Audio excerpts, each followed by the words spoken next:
vamos supor um caso, um cenário hipotético. Vamos supor que se pudéssemos pegar uma pessoa com 1,70 m de altura, pesando 70 quilos, essa é a medida que se usa padrão na medicina, e se fosse possível retirar todos os órgãos transplantáveis, todas as substâncias que seu corpo produz, e colocá-los no mercado, quanto valeria um ser humano? De acordo com a Associação Americana de Seguros e Hospitais, se fosse possível fazer isso, um ser humano valeria hoje no mercado 45 milhões de dólares. Vou fazer então a segunda pergunta. O que é que mais vale no ser humano? 70 mil dólares por cada rim, 90 mil dólares por cada pulmão, 170 mil dólares pelo fígado, 250 mil dólares pelo coração. O que mais vale no ser humano biologicamente é a medula óssea, avaliada em 8 milhões de dólares. Bom, a terceira pergunta talvez seja mais importante, cada um vai dar a sua própria resposta para si mesmo. E a pergunta é: o que você tem feito para proteger esse patrimônio de 45 milhões de dólares? Que tipo de investimento você tem feito em termos de recursos, de tempo e em dedicação? Muitas das vezes estamos muito preocupados em ter a casa dos sonhos, não é verdade? Ainda que é impossível ter a casa dos sonhos nesse planeta. A casa dos nossos sonhos, elas já estão construídas. Pessoas às vezes sonham com uma casa muito bonita. Com um mês do meio dentro da casa já começa a enjoar. Que não é a casa dos sonhos, é uma ilusão na realidade. O que não é nada, não é pecaminoso ter uma bonita casa. Estamos preocupados também em ter um carro muito bom, que essas coisas em si mesmo não tem nada de negativo, né? Deus quer que nós tenhamos coisas boas, mesmo nesse mundo. Entretanto, quando nós começamos a sacrificar a nossa saúde em função de conseguir essas coisas, aí é onde é que está o problema. E às vezes trata-se o corpo como se fosse uma máquina que não necessitasse de manutenção, não necessitasse de investimento, não necessitasse carinho. Tratamos como se fosse... Me lembro que estava falando na Flórida, e uma pessoa do auditório falou assim: doutor Silmar, o que você está falando aí é muito bonito na teoria. Acontece que eu não tenho tempo. E sabe o que eu disse para ela?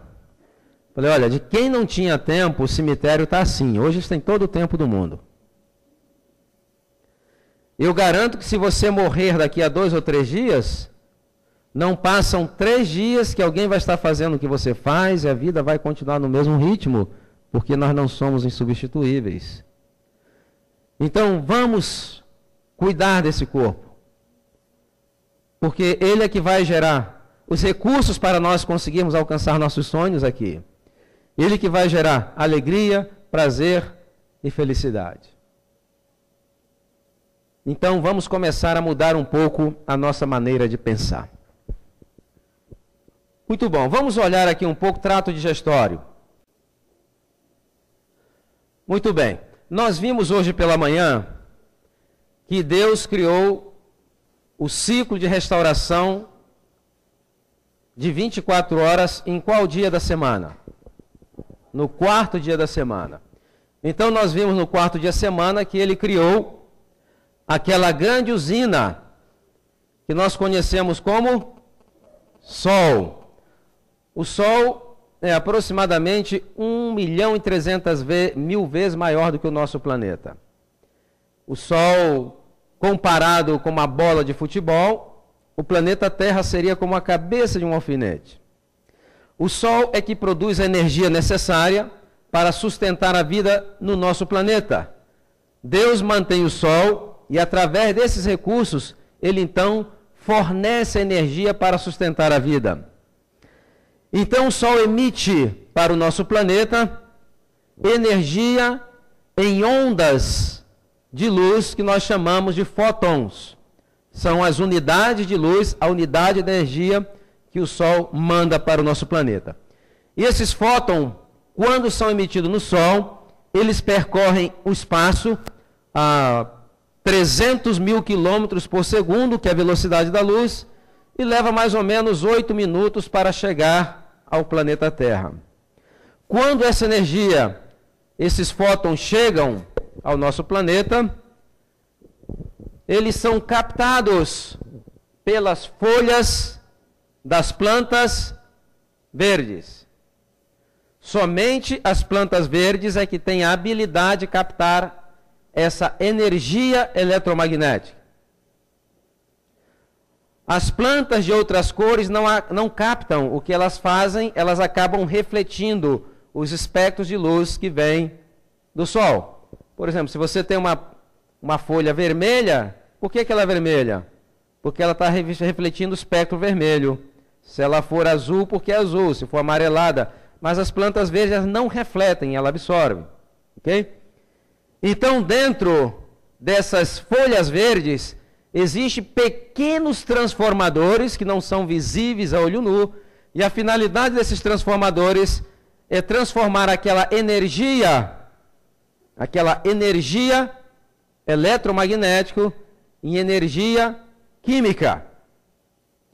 E esses transformadores, nós conhecemos ele, talvez lá desde o estudo ainda no fundamental, na 4ª série, que vem aqui dentro, nós conhecemos como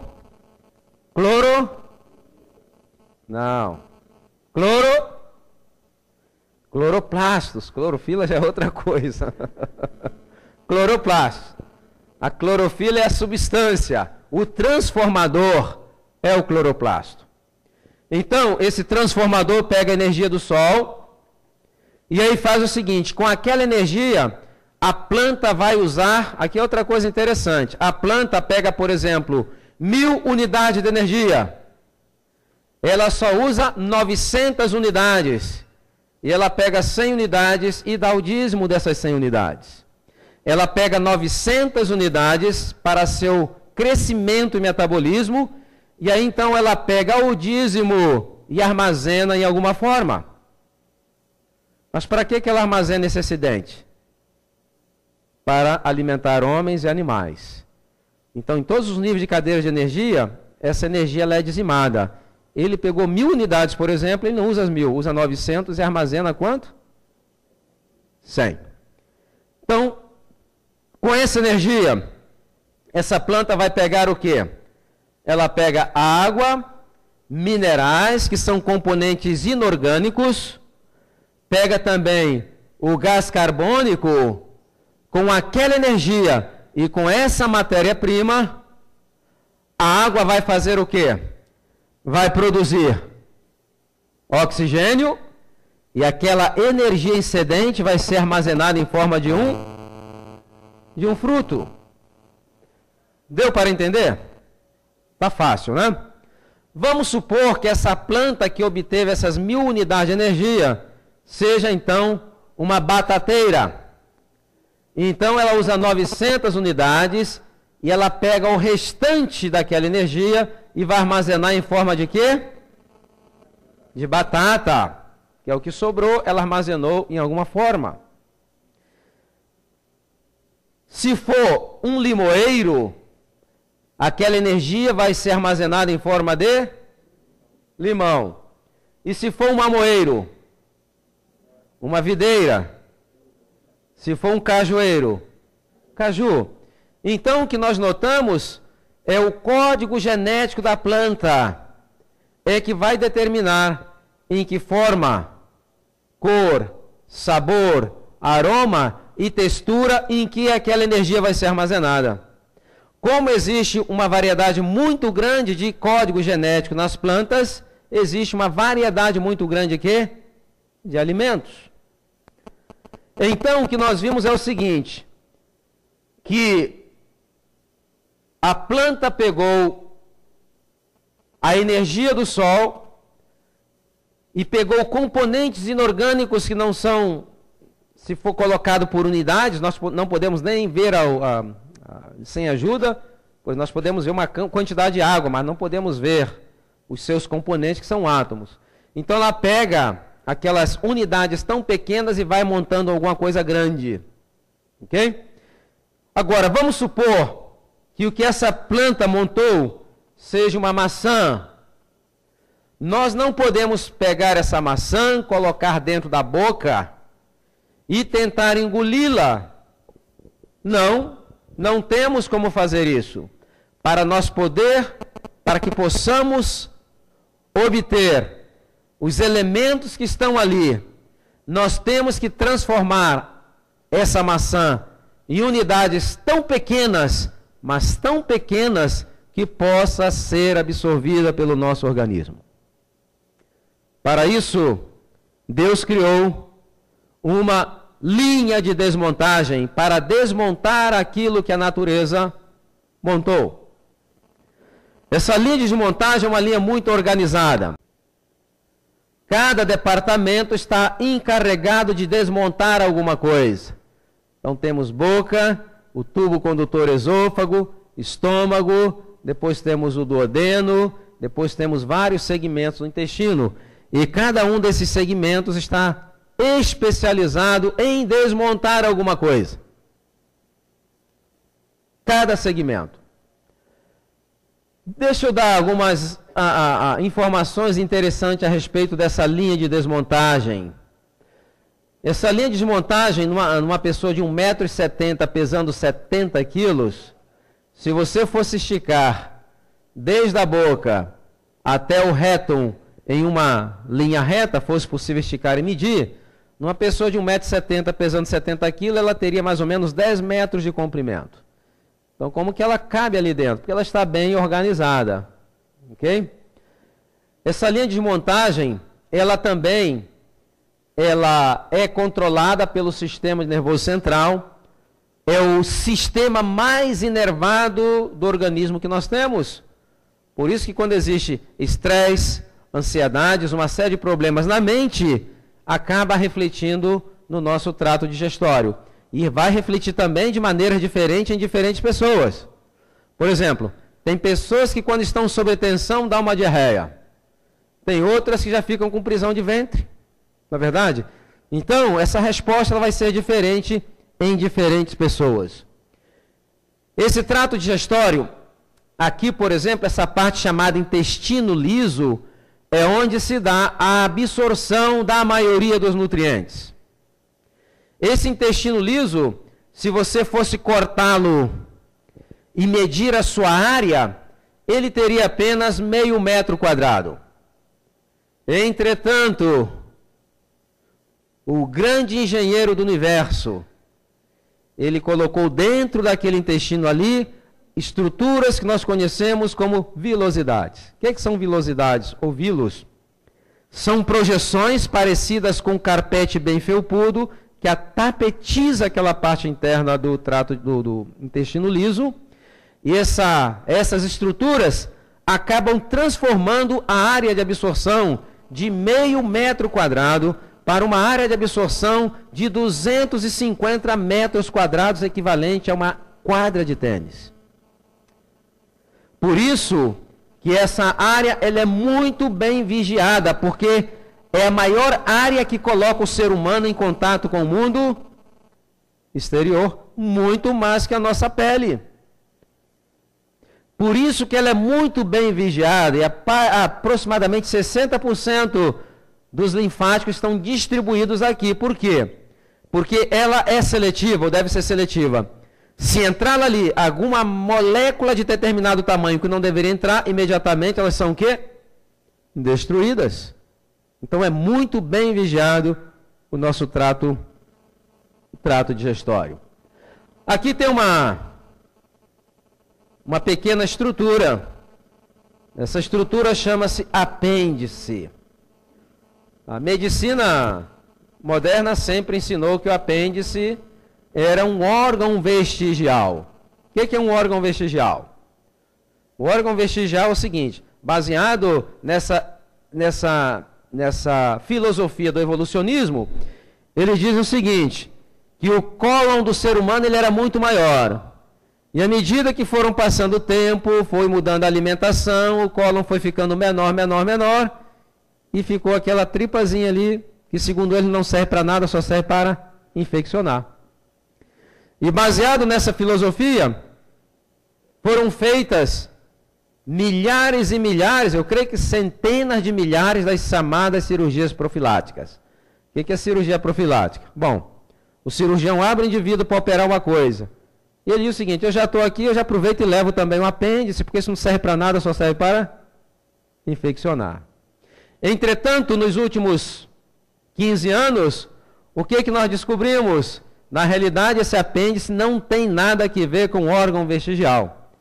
Ele é um posto avançado, é um tecido linfóide, e ali estão células de defesa do nosso organismo, que vai fazer o quê? Número 1, manter a nossa flora intestinal no número ideal para que não se multiplique de maneira desordenada e possa trazer enfermidades. Número 2, vigiar se existe a presença de alguma bactéria patogênica para imediatamente destruí-la. Então, a parte importante do nosso sistema imune.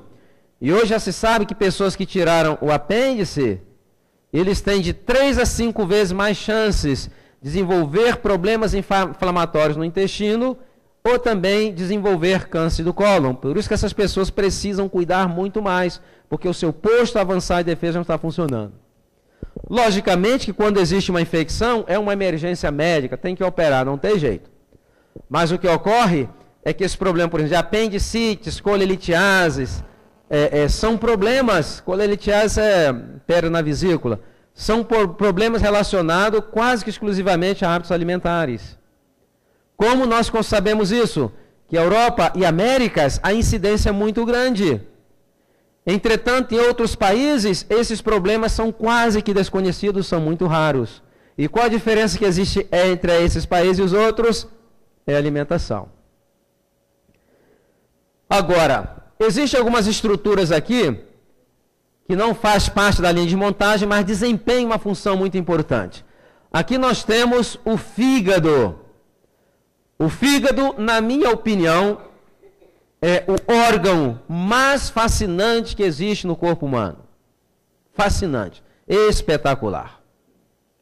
Eu até creio que quando alguém fosse fazer uma declaração de amor, deveria falar: eu te amo com todas as forças do meu fígado. Porque o coração, ele é uma bomba, conjunto de bombas que trabalham, mas o fígado não. Para vocês terem uma ideia, o fígado, ele pode, que se sabe até agora, ele realiza cerca de aproximadamente 500 reações químicas diferentes. E já se fizeram as projeções. Se fosse possível realizar todas as reações químicas que ocorrem no fígado, se isso fosse possível fazer no laboratório, e não é possível, porque muitas das reações que ocorrem aí, nós não conseguimos ainda repetir em laboratório. Mas se fosse possível, esse laboratório teria que ter 250 quilômetros quadrados. Se fosse possível. E essas reações ocorrem naquele órgão entre 1 quilo, 1,5 kg até 2 quilos, bem protegido. O fígado, ele é o que faz o trabalho duro metabólico do nosso corpo. É ele que contribui para neutralizar substâncias tóxicas a cada momento. É um sistema de reciclagem espetacular. E pega alguma coisa que o corpo já não quer, não presta, e transforma em alguma coisa que o corpo precisa. O fígado, ele é tão espetacular que você pega e retira 2/3 dele, espera alguns meses, ele volta novamente a crescer. Ele se auto-regenera.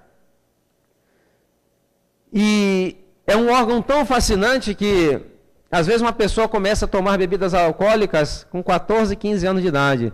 E tem gente que toma bebida e chega a 50 e 60. Às vezes morre de outra coisa, mas não morre com problema de fígado. Porque ele é vivo, ele vai se adaptando. Certamente chega um momento que ele vai começar, então, a capitular. Aí temos aqui o pâncreas. Esse pâncreas, ele é um órgão interessante. Ele tem duas funções, uma função endócrina e uma função exócrina. Endócrina por quê? Porque ele libera substâncias dentro, da corrente sanguínea, diretamente da corrente sanguínea. E exócrino, porque ele libera substância também dentro do duodeno. Ok? Tripsina, quimiotripsina, amilase, tudo isso. Então, o pâncreas, ele controla o nosso metabolismo, agindo no alimento dentro do trato digestório, depois agindo na glicemia dentro do sangue, através de insulina e glucagon. Insulina e glucagon. Ok? Agora, essa máquina aqui, muito bem projetada, quando ela saiu das mãos do Criador, ela já veio com selo de garantia para durar quanto tempo? Que nós vimos hoje pela manhã? Com uma boa manutenção, quanto tempo? 120 anos. Entretanto, a maneira e a falta de manutenção. Tem pessoas que chegam aos 40, 50 anos. Essa máquina já está o quê? Detonada. Em termos de energia vital, a pessoa já está vivendo de pré-datados. O resultado o que é? Envelhecimento precoce, enfermidades e morte prematura.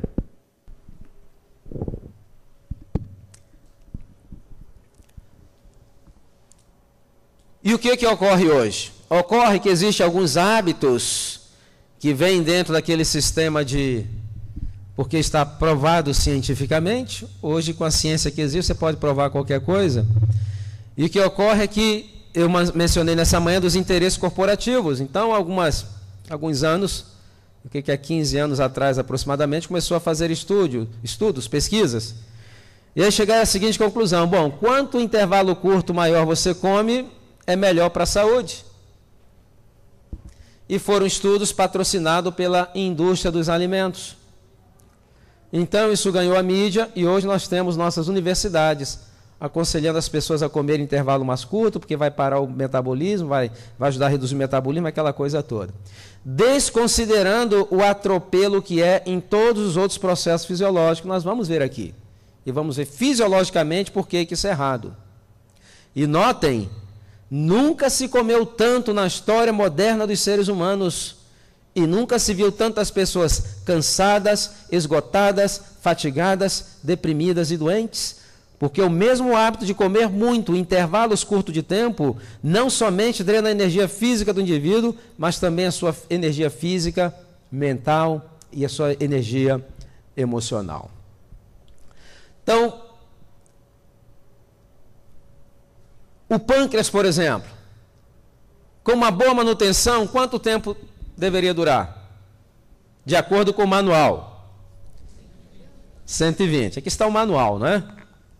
Se a gente seguir esse manual, é que ao longo do tempo já se perdeu muito, né? O problema é que manual é uma questão de cultura. Eu lembro que eu morava em Nova York, eu gostava de passear naquelas lojas de eletrônico, e aí via, por exemplo, o japonês oriental, normalmente, quando ele vai comprar um produto eletrônico, primeiro lá, ele pede para dar uma lidinha no manual. Ele dá uma lidinha no manual e vê se ele compra ou não. O americano, ele compra um aparelho, leva para casa, e lá ele abre e vai ver o manual.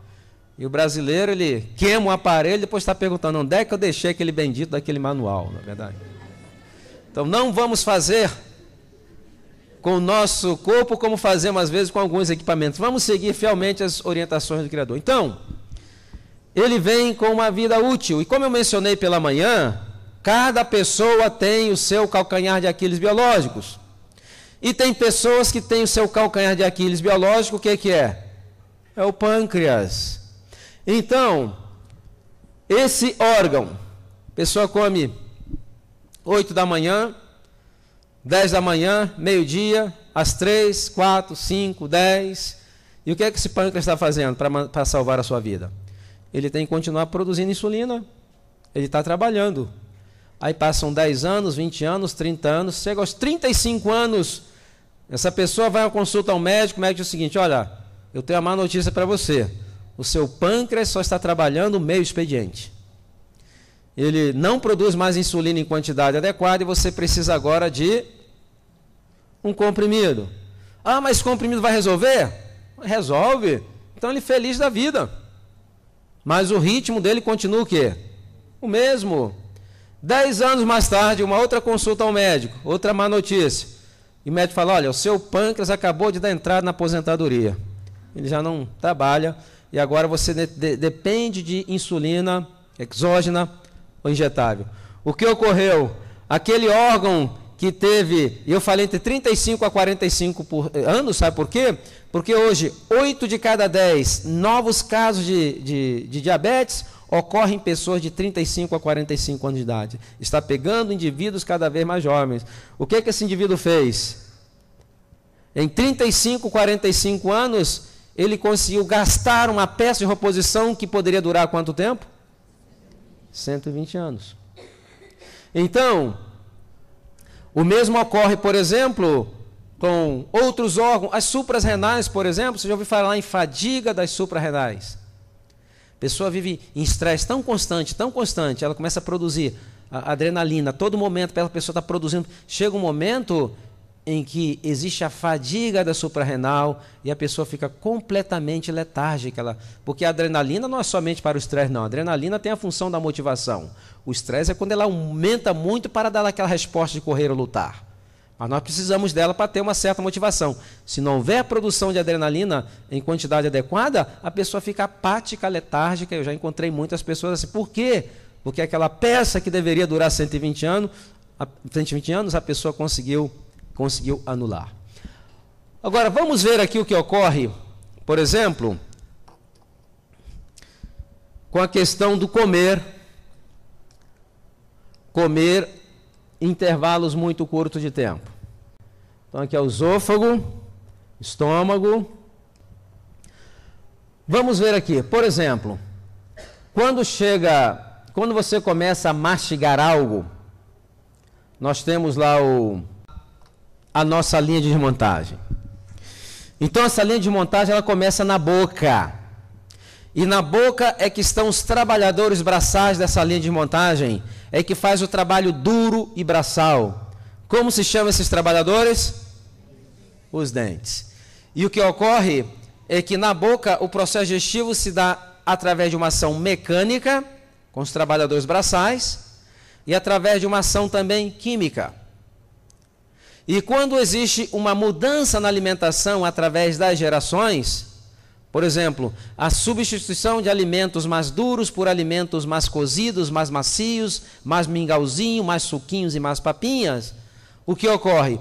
Pela lei do uso e desuso, começa a haver uma degeneração dos dentes. Por isso que nós vemos hoje, nos últimos 50 anos, né, eu estou incluído nisso, é que hoje, se chega à adolescência, tem que colocar o quê? Por quê? Porque os dentes estão completamente fora. Por que estão fora? Ele está se adaptando ao tipo de dieta que a pessoa está tendo. Então, o alimento aqui deveria ser muito bem mastigado e se dá preferência a alimentos mais sólidos. Os alimentos sólidos vão manter a saúde dos trabalhadores braçais e também toda a saúde do trato digestório. Hoje, por exemplo, tem pessoas que nascem sem espaço para o dente ciso. Tem algumas nascendo já sem o dente ciso. Mas por que está sem espaço? Se na planilha do Criador estava o espaço lá, o que nós fizemos com esse espaço? É que os dentes cisos são conhecidos fisiologicamente como mastigadores de nozes e sementes. Você pega, por exemplo, uma noz, você não mastiga com os dentes da frente, mastiga? Automaticamente a língua o que faz? Joga lá para os dentes de trás, onde existe uma maior Uma maior tração, uma maior força. Entretanto, nos últimos 50 anos, essas gerações não mastigam mais nozes e sementes, e através da lei do uso e desuso, o que aconteceu? Ele atrofiou. Agora, se eu voltar a mastigar nozes e sementes, será que ele vai aparecer de volta? Não. A Bíblia diz que leva 3 gerações para você recuperar uma função genética que foi perdida. Diz que persegue a maldade dos pais nos filhos até a 3ª, mas ele também diz o quê? Faço misericórdia a milhares que me amam e cumprem os meus mandamentos. Então, se você começar a ensinar o seu filho, aí vai novamente voltar. E existe aquela questão de pensar que a questão dos dentes é problema de cuidado com os dentes. Lá nos Estados Unidos, existem supermercados em que existem verdadeiros corredores para produtos para o cuidado, para a higiene oral. existe 2 ou 3 escovas para cada dente. Uma parafernália incrível. Se você for usar tudo aquilo, tem que estar aposentado, porque não vai sobrar tempo para fazer mais nada. Entretanto, apesar de toda essa parafernália, existe lá um índice de 300 cáries para cada 1.000 habitantes. E aí você vai a alguns países da África, ou algumas ilhas lá das Polinésias, e vem aquelas pessoas te cumprimentarem com aquele sorriso perfeito, branco, e você pergunta, quantas vezes você escova os seus dentes por dia? E pasmem, a maioria nunca nem viu uma escova de dente na vida. Índice de cáries, 3 cáries por cada 1.000 habitantes. Então, na realidade, o cuidado que nós fazemos com os dentes, se não fosse os odontologistas, as pessoas chegariam a 24, 25 anos, já estaria todo mundo banguelo. O que estamos tentando fazer, o que se faz é atrasar esse processo de deterioro, que não é questão de higiene somente, é uma questão sistêmica. Uma mastigação pobre, com alimentos que necessitam mastigação vigorosa, provoca deterioro das gengivas, e aí provoca-se enfermidades periodontais, que vai se alojar ali bactérias, que vai disseminar focos infecciosos através de todo o organismo, em alguns casos levando até endocardites. Começa aqui e é disseminado através de todo o organismo. E aí chega um momento que esses trabalhadores braçais, quando eles não são estimulados, eles vão ficando preguiçosos. Eles vão ficando preguiçosos, o que acontece? Cáries dentares, perda de dentes, problema de oclusão.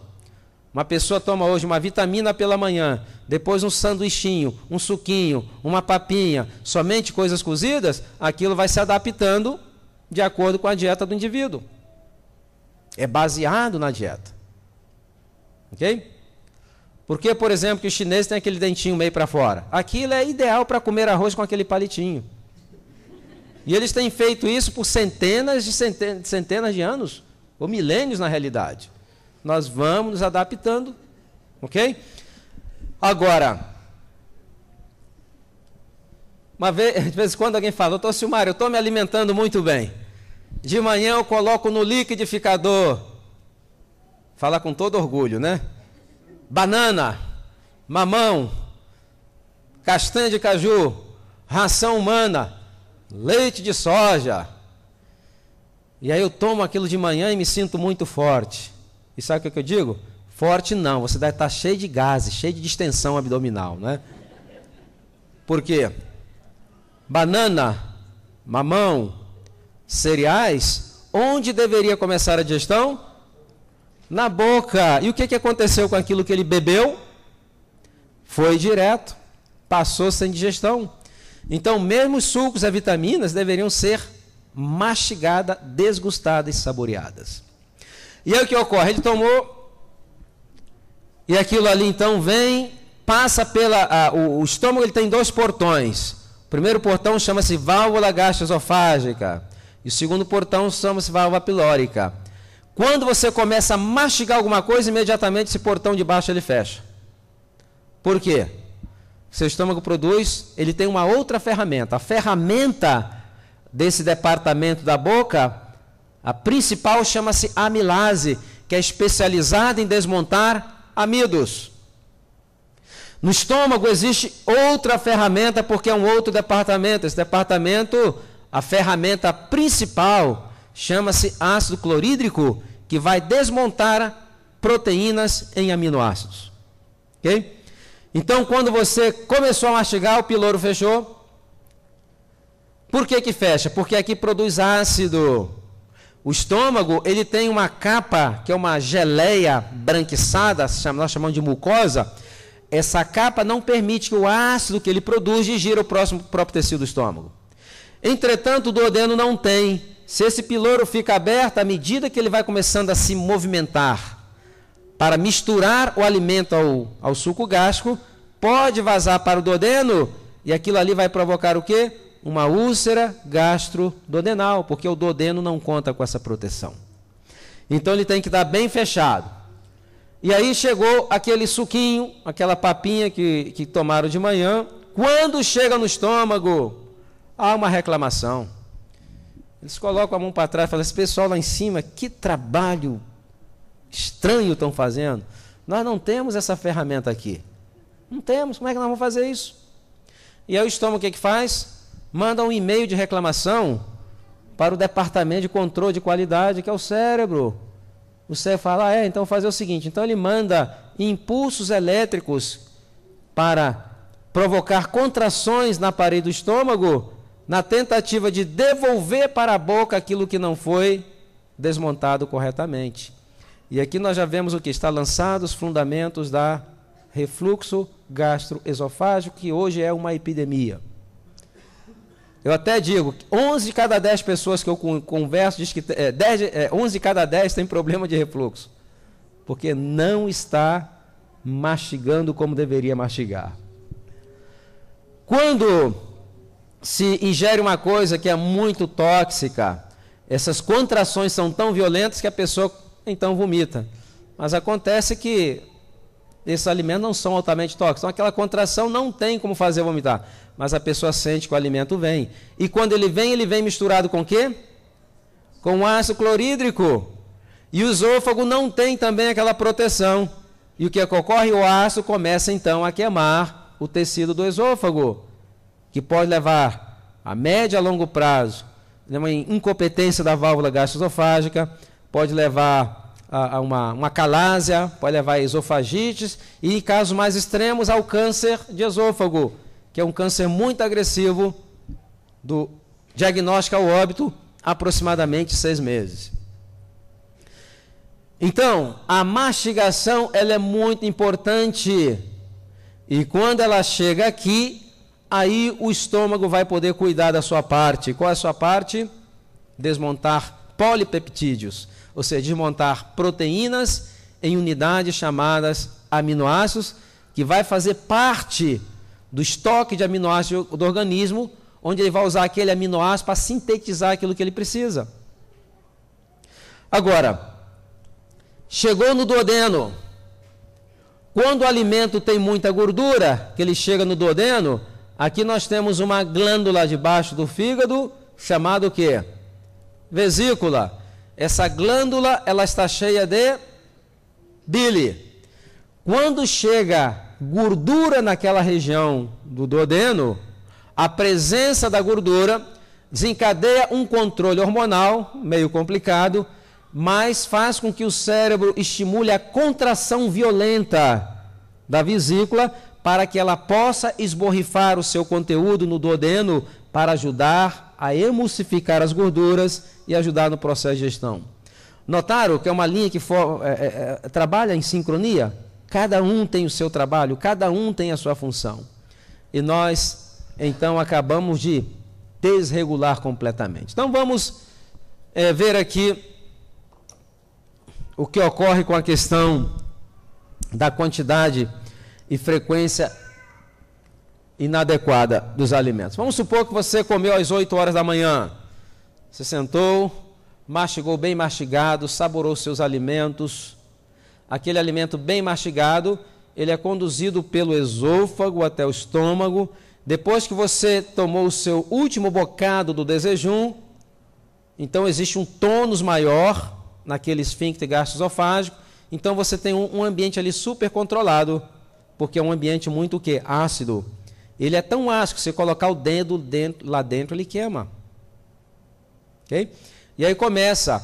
Aí quando esse alimento está aqui, o cérebro então ele começa a segunda fase da digestão, e ele vai e emite impulsos nervosos para estimular a contração da musculatura, da parede do estômago, que nós chamamos de movimento peristáltico. Qual é a função desse movimento peristáltico?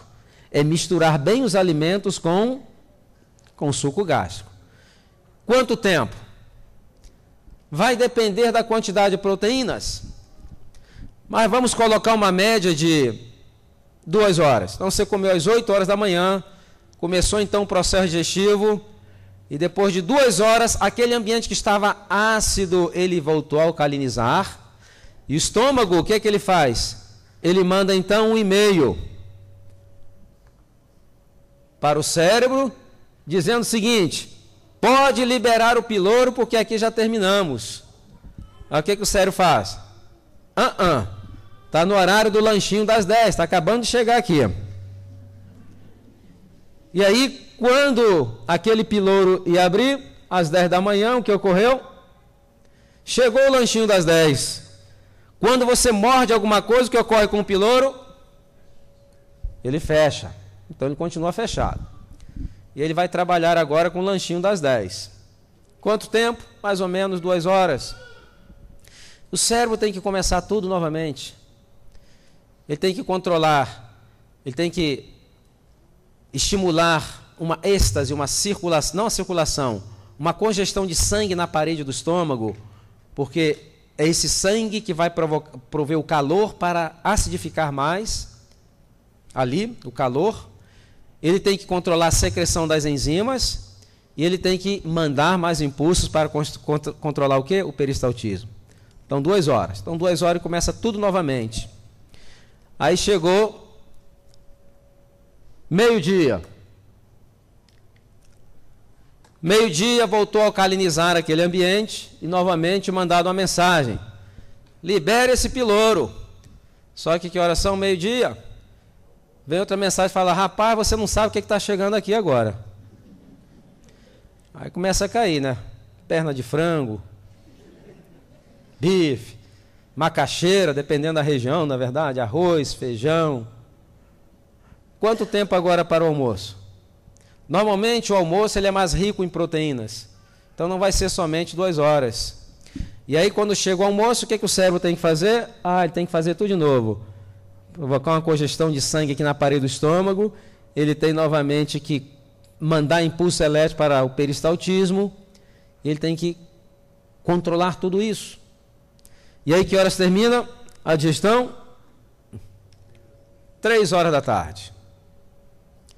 Agora, uma pergunta. Aonde que está o seu desejum ainda? Ou parte dele? Ele tentou sair várias vezes, você não deixou, não é verdade? O que aconteceu com esse desejum?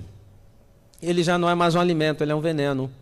Ele permaneceu mais do tempo que deveria dentro daquele ambiente ácido, e principalmente os amidos, e frutas, por exemplo, tendem a fermentar com muita facilidade. E fermentou. E a fermentação vai produzir o quê? A fermentação vai produzir álcool. E hoje está ocorrendo um fenômeno muito interessante. De vez em quando alguém fala, doutor Silmar, estou muito preocupado. Acabei de fazer um exame médico, meu médico me disse que estou com um problema sério no meu fígado. Mas eu sou adventista de berço, eu nunca tomei nenhuma cervejinha na minha vida. Não precisa. Tem gente que está transformando o seu estômago num verdadeiro alambique. E essa produção de álcool por fermentação, quem é que tem que lidar com ele? É o fígado.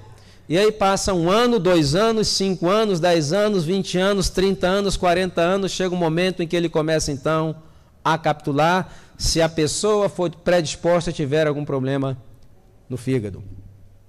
E se produz também outras substâncias. Dessas substâncias é o gás, o metano, o dióxido de carbono. E esses gases, eles quando acumulam uma quantidade muito grande dentro do intestino, porque quando ele está dentro do intestino, ele tem a força do peristaltismo que o empurra para onde? Para baixo, não é verdade? Entretanto, quando aumenta muito a sua concentração, ele permeabiliza pela parede e entra na cavidade abdominal. Por isso que as pessoas veem assim, parece um tambor, não é verdade? Bum. Basta dar as vaquetas para sair na banda, né? Só que o gás fora do intestino, ele é um gás o que? Livre. Qual é a ação de um gás livre? Que é mais leve do que o ar, o que acontece? Se eu solto um balão aqui de gás, o que vai acontecer? Ele sobe. Então ele sobe, ele vai subindo. Ele passa por exemplo, o gás passa pelo diafragma, entra na cavidade torácica, e algumas pessoas vai provocar pontadas. Tem pessoas, eu estou com um problema no coração, sentindo umas pontadas. Outros sentem até palpitação, que algumas pessoas, esses gases podem alterar o marca-passo do coração. E às vezes ficam preocupadas, vão fazer um exame com um cardiologista, e chega no momento do exame, por azar do indivíduo, deu uma alteração, ele já sai tratando ali uma enfermidade que não existe. Mas os gases continuam subindo. Vai subindo, subindo.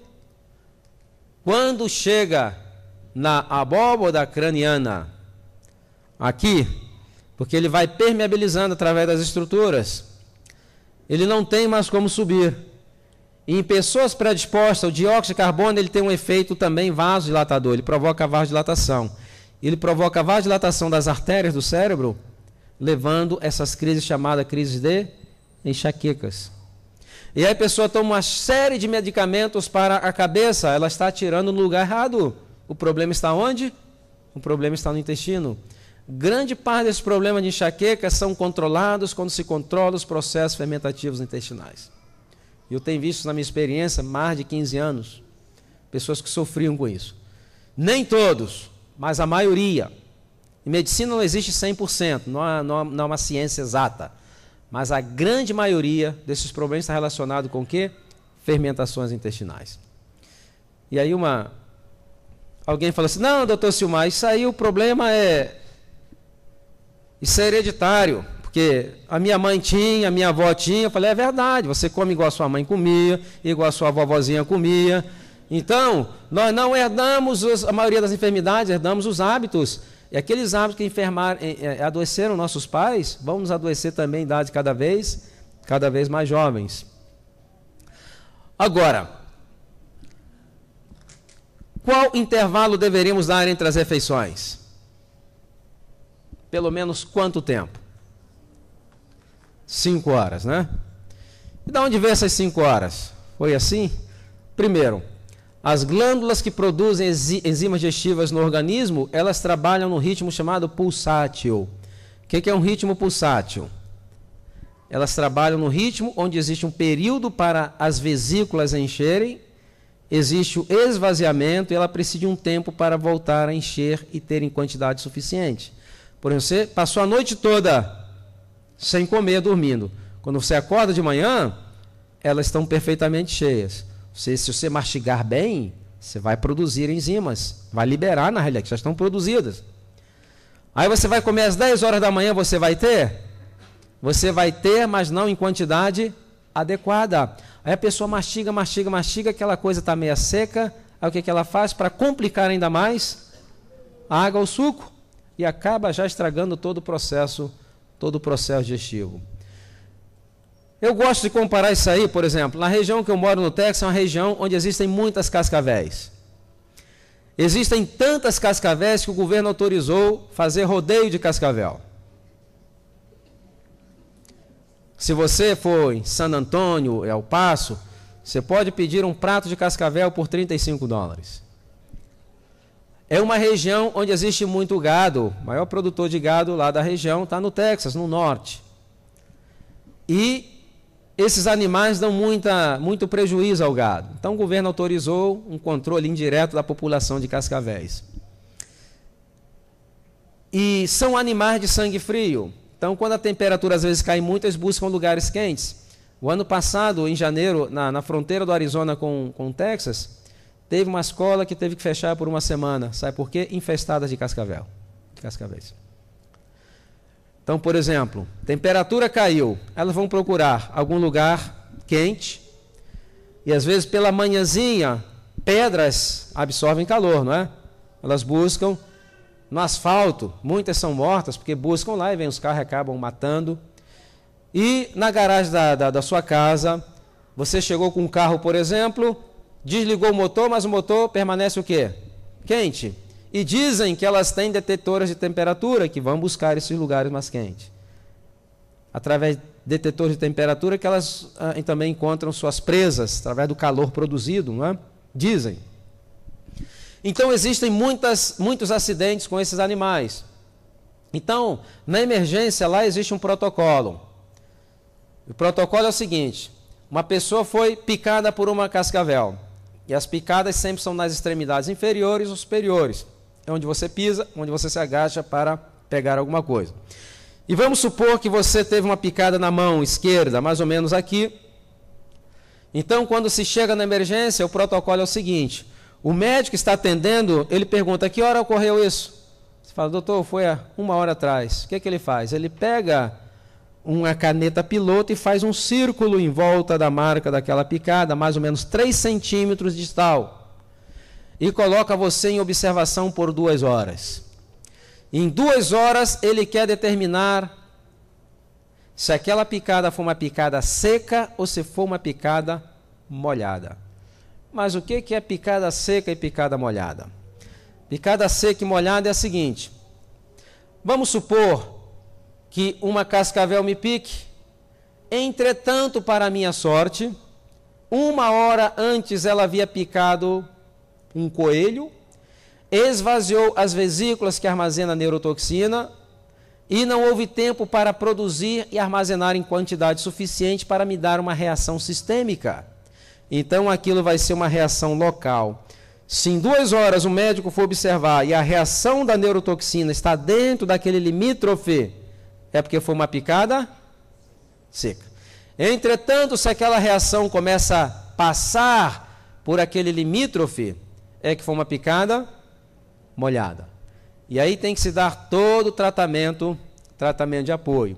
Se dá o soro antiofídio, tem que ter preparado o sistema de ventilação mecânica, tem que alertar cirurgiões, porque às vezes a reação tem reações tão violentas que começa a inchar, e o que ocorre?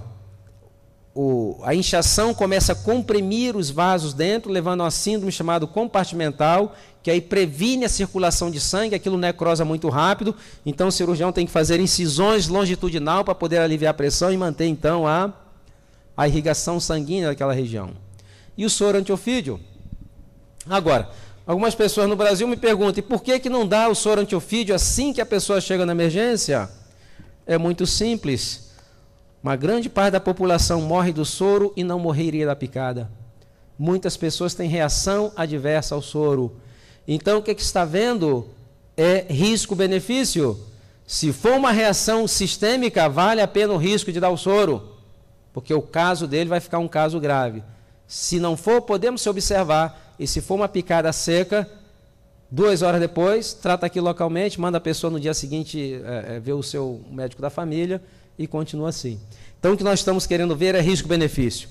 Então, na realidade, trabalha mais ou menos assim. Existe um momento em que está enchendo, armazenando nas vesículas, existe aquele esvaziamento e necessita-se também um tempo. Por isso que a pessoa fala, mastiga, está seco. Claro, ela está mastigando toda hora. Mas, entretanto, tem pessoas que não param aí às 3 da tarde, outras 3h15, não é? Começa a comer de novo, 5, 6, 7. Outros chegam em casa às 9 horas da noite, preparam aquele lauto jantar, aquele banquete, e alguns se sentam assim com toda a solenidade frente para as vítimas, que pode ser um frango, um bezerro, alguma coisa, e aí parte para o ataque. Vocês lembram que eu mencionei pela manhã a questão do ciclo que está dividido na fase clara e na fase escura? Quando o sol se põe, o cérebro começa a liberar na corrente sanguínea uma substância chamada melatonina. O que é melatonina? Melatonina é um relaxante muscular. Esse relaxante muscular está preparando você para dormir ou para um banquete? Para um banquete. Entretanto, 9 horas da noite, na realidade essa melatonina penetra também na musculatura, porque o trato digestório é composto de várias capas musculares que recebem a ação da melatonina. Então, quando você começa a comer de noite, o cérebro fala, eu não acredito, não é possível. Porque agora o que vai ocorrer? Ele vai ter que ter um esforço muito maior, porque ele vai ter que estimular tecidos que estão sob efeito de um relaxante muscular. Então vai ser um trabalho duro, que vai arrastar-se até altas horas da noite, e aí vai vir um fenômeno. Às vezes a pessoa esteve na cama 10 ou 12 horas, entretanto, quando acorda no dia seguinte, está pior do que quando foi dormir. Sabe por quê? Porque você nunca chegou a uma profundidade de sono que pudesse reparar aquele cansaço. Isso é acumulativo. E aí ela tem que acordar no dia seguinte, porque ela precisa trabalhar ou estudar ou fazer alguma coisa. Ela não tem força. Mas ela começa então a usar aquele fundo de energia vital, lembra? E ela vai gastando, 40, 50 anos já está em bancarrota. O resultado o que é? Envelhecimento precoce, enfermidades e morte prematura. Por quê? 10h30 até 2 horas da manhã é o horário nobre do sono. Nesse horário, o cérebro deveria estar reparando aquele desgaste que você teve durante o dia, em uma das fases do sono. Existe um momento do sono chamado movimento rápido dos olhos, onde o cérebro começa a disparar cargas elétricas. Ele dispara essas cargas elétricas para checar todos os cabos elétricos, todos os tecidos, para ver como é que está, o que precisa. E como os olhos possuem nervos ópticos que estão atrás e que tem um calibre muito grande, essas descargas elétricas provocam o olho do indivíduo de um lado para o outro numa velocidade muito grande. Ainda bem que a pessoa está com o olho fechado, né? Que se um esposo ou uma esposa olha, aquilo está assim, ela sai correndo, né? Enlouqueceu. Então é uma velocidade muito grande. Quando é detectada alguma lesão, já vem uma informação para o cérebro. O cérebro já sabe onde está a lesão, ele já sabe que tipo de hormônio ele tem que produzir para estimular determinadas células, para estimular a produção de proteínas específicas para reparar aquilo que foi desgastado, para que no dia seguinte você possa recuperar, acordar totalmente recuperado. Entretanto, ele não pode chegar a essa profundidade de sono, sabe por quê? Porque ele está tentando salvar a sua vida. Se você chega a uma profundidade de sono, você morre. Mas Deus é tão misericordioso que Ele não deixa a pessoa olhando para o teto como se fosse uma sucuri depois que engoliu um bezerro, mas também não consegue chegar a uma profundidade de sono que vai reparar o seu cansaço. Isso aí é acumulativo, vai passando o tempo, todo o sistema, graças a Deus, nosso organismo ele é muito resistente. Ele se recria, porque senão nossa expectativa de vida seria então muito menor. Geórgia, uma pergunta muito interessante, Estados Unidos. Doutor Silmar, o problema é que quando chega 9 horas da noite, meu estômago faz um barulho, é um fuzuê tão grande que eu tenho que comer alguma coisa. Eu falo, não, a senhora está com problemas de interpretação, seu estômago está toda noite pedindo a misericórdia, ele está dizendo, hoje não, por favor, dá um tempo. Todas as noites ele recebe aquela surra. E todas as noites é a maior correria. Se botasse um endoscópio, o que vai vir hoje, o que vamos fazer, aquele desespero lá dentro. Eu falei, faça o seguinte, quando a senhora escutar aquela comoção interna, pegue um copo de água bem fria e vai tomando aos goles, aos pouquinhos. Mais ou menos aí uns 20 minutos tomando água. Já vai mandando uma mensagem para o estômago, olha, hoje vocês estão poupados. Meia hora depois, a senhora come uma fruta doce. Eu falei, não é fruta aí doce, é fruta doce. Bem mastigado, misturando bem com a saliva, e depois vai dormir em paz com o seu estômago. A senhora vai ser uma noite de sono reparadora, no dia seguinte vai amanhecer dispostas, pronto para fazer um bom jejum e colocar novamente a sua vida em harmonia com as leis da saúde. E realmente é isso que acontece. Existe fome e existe vontade de comer. A fome são necessidades calóricas do organismo. A vontade de comer é uma condição que nós impomos ao organismo. Então nós temos que descondicioná-los. Ok? Bom, todo o processo de recuperação da saúde, eles têm que estar focado na recuperação de 4 sistemas importantes do nosso corpo. Primeiro sistema digestório. É impossível ter uma boa saúde se não se tem uma boa digestão. É impossível. Se o que você comeu não foi desmontado de maneira própria, não vai produzir aqueles elementos de qualidade que você necessita. Então a restauração do processo da linha de desmontagem, ela é fundamental. Agora, se a linha de desmontagem é uma máquina, vamos supor que essa máquina desmontou, ela desmonta e ela empacota. Agora tem que haver um outro sistema que vai fazer com que leve aquele pacote ao cliente final. Quem é o cliente? É a célula. Então necessitamos de outro sistema, chamado sistema o quê? Circulatório. Então, a restauração do processo circulatório também é fundamental. E aí o que ocorre? Depois que aquela célula utilizou, né, aquela matéria-prima que chegou até ela de qualidade, sempre vai haver o quê? Dejetos que têm que ser eliminados. E para isso necessitamos, em bom funcionamento, um outro sistema chamado sistema excretório. E aí, para coordenar tudo isso, nós necessitamos o bom funcionamento de qual sistema? Sistema nervoso central.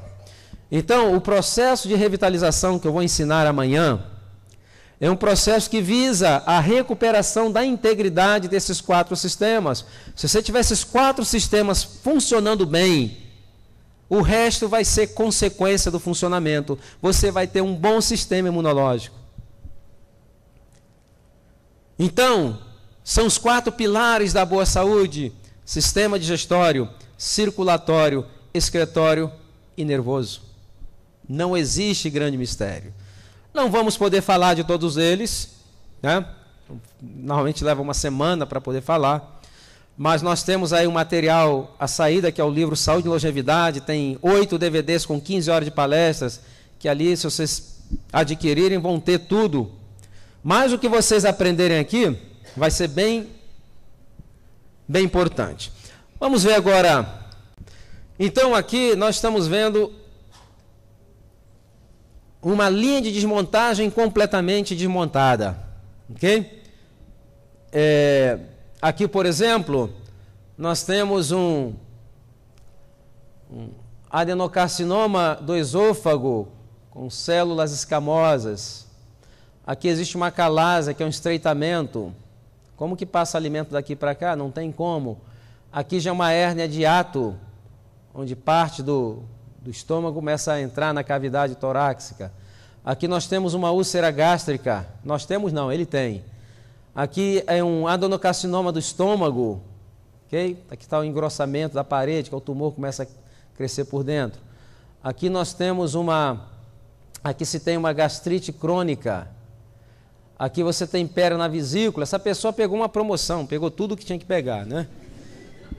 Entretanto, ninguém nunca vai conseguir desenvolver tudo isso. Normalmente vai morrer de alguma coisa em desenvolver tudo, né? Aqui tem uma pancreatite aguda.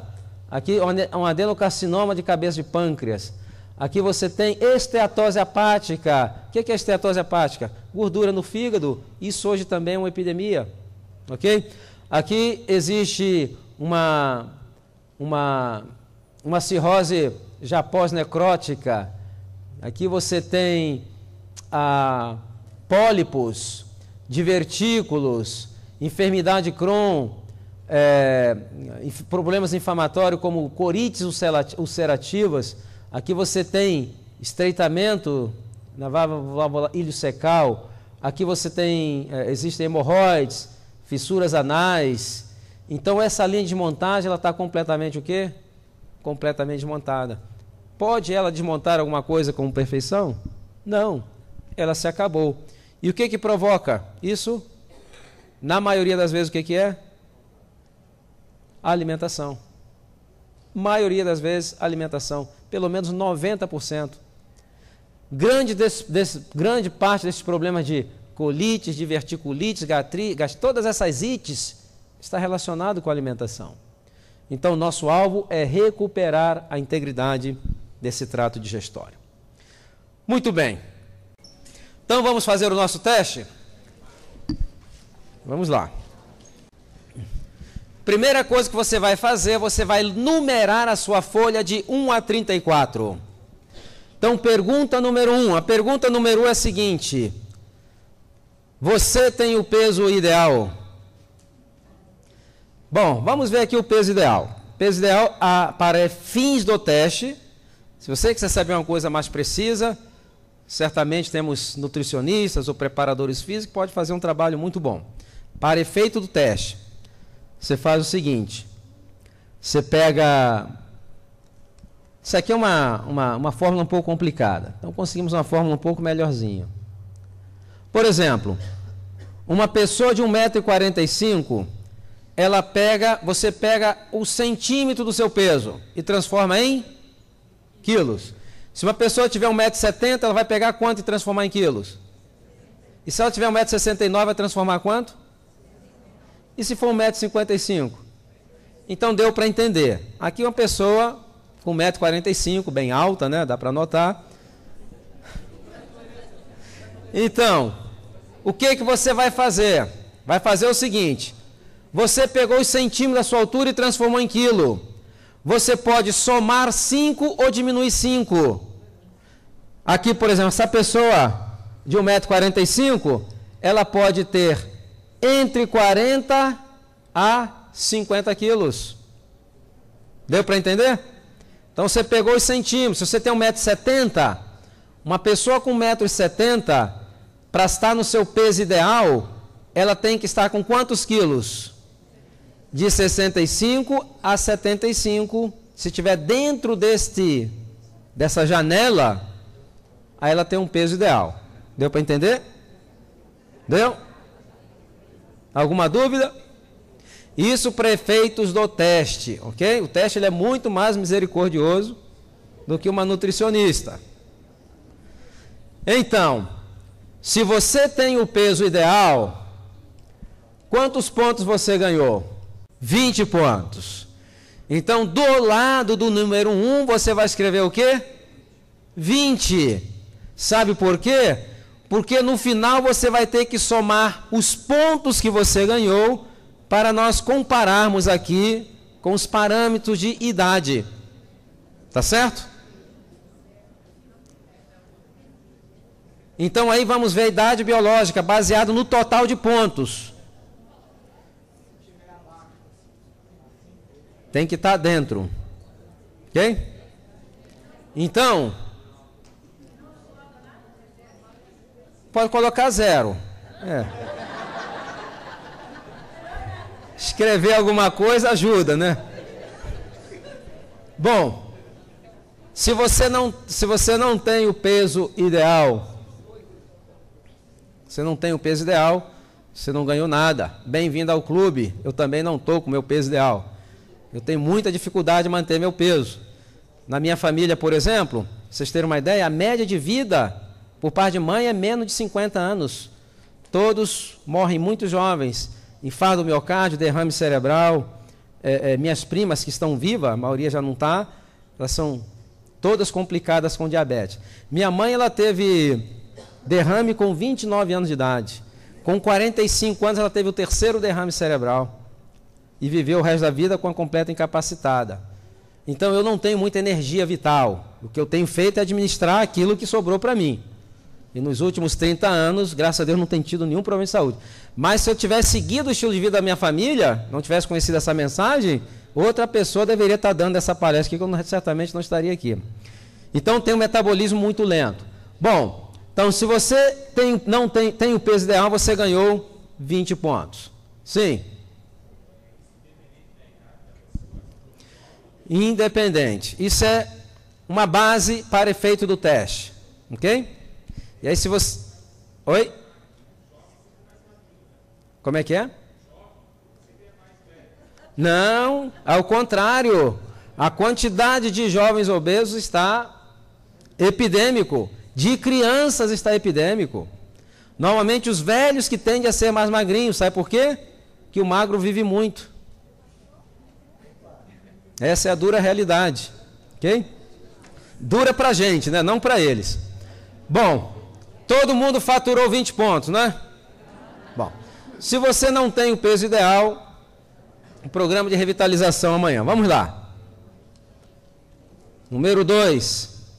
Você não é hipertenso, você não sofre da pressão arterial elevada. Você não sofre da pressão arterial elevada, você ganhou 20 pontos. Ok? Pergunta número 3. Você não é diabético. Se você não é diabético, você ganhou quantos pontos? 20 pontos. E se você for hipertenso diabético? Programa de revitalização física e mental amanhã à noite. Não se esqueça. Sim. Não existe pré-diabético, né? Isso aí é mais uma palavrinha de conforto, né? Pré-diabético, na realidade já é diabético. Mas quem está com 104, a fase da enfermidade 100% reversível, é uma questão de estilo de vida. Então você pode voltar a ser normal, um metabolismo normal. Entretanto, se você deixar, vai a diabetes tipo 2, agravada, e aí, quando chegar a insulina dependente, o negócio é mais complicado. 0. Amanhã à noite, ok? Pergunta número 4. Você não tem problemas do coração? Não é que se você não está apaixonado, não. Se você não está tomando algum medicamento, tem alguma patologia no coração. Se você não tem, você ganhou quantos pontos? 20 pontos. Pergunta número 5. O seu nível de colesterol de baixa densidade, ele está normal, ok? Normal aqui no Brasil, eu creio que é menos de 200 ml, não é? Entretanto, esse normal é baseado em uma população média que já tem muito alto. Então, quanto menos, porque ali já é o limítrofe, né? Então, mas se ele estiver abaixo de 200, quantos pontos você ganhou? 10 pontos. Entretanto, tem pessoas que não sabem. Porque não sabe, tem que fazer o quê? Um exame. E aqueles que têm um exame feito nos últimos 6 meses, pode utilizá-lo como parâmetro. E isso vai se aplicar para as duas perguntas seguintes. Ok? Pergunta número 6. O seu colesterol de alta densidade, aquele chamado colesterol bom, que eu creio que desejável acima de 65, ele está no nível desejável? Se ele estiver, quantos pontos? 10 pontos. Agora, você vai se perguntar, puxa vida, mas uma pontuação tão baixa para o colesterol, não é? Não é? Então, é esse outro mito que nós vamos derrubar. Na realidade, o colesterol, ele não é um indicador de enfermidade cardiovascular com precisão. Por quê? 6 de cada 10 pessoas que têm infarto do miocárdio têm nível de colesterol normal. Ok? Então ele é um indicador, mais como se faz propaganda das estatinas, essa coisa toda. Então, existe um outro marcador, chama-se homocisteína. Esse é muito mais acurado que o colesterol. Nível de homocisteína, que é um aminoácido, que é um marcador inflamatório. Homocisteína muito alto, alerta, ok? Pergunta número 7. E o seu nível de triglicérides está normal? Triglicérides persegue aqueles que gostam muito de sucos, de massas, não é verdade? Doces. Se o seu nível de triglicérides está normal, você ganhou quantos pontos? 10 pontos. Pergunta número 8. Você não tem nenhuma doença crônica. Deixa eu definir o que é a doença crônica. Qualquer padecimento ou desconforto que esteja com você por mais de 6 meses. Qualquer doença, padecimento, desconforto que está com você por mais de 6 meses, já tem tempo de casa. Às vezes é muito difícil mandar embora. Então, deixa de ser agudo, passa a ser um problema crônico. Exemplo, se você tem uma rinite já por mais de 6 meses, deixou de ser agudo. Se você tem uma alergia, se tem gastrite, se tem hipertensão, se tem diabetes, qualquer padecimento, se você não tiver nenhum padecimento crônico, você ganhou quantos pontos? 20 pontos. Sim, alguém levantou a mão lá? Alguém levantou o lápis ali? Não? Ah, ok. É crônico também. Então, mais do que ninguém, essas pessoas precisam cuidar da saúde, porque já tem certas deficiências. Oi? Câncer? Sim. O que mais? Oi? Também é. Então, quem falhou naqueles, automaticamente vai falhar. Se está por mais de 6 meses, né?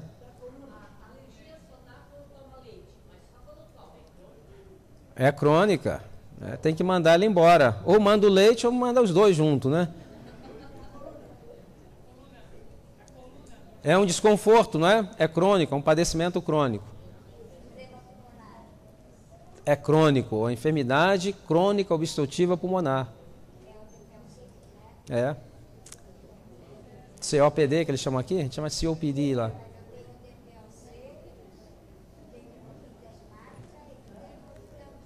Então você está no lugar certo para poder compensar esses problemas que você tem. Tá certo? Seguinte, número 9. Você come frutas todo dia. Pelo menos uma porção de, pelo menos uma banana, tenha misericórdia, alguma coisa. Se você come pelo menos uma porção de frutas, você ganhou quantos pontos?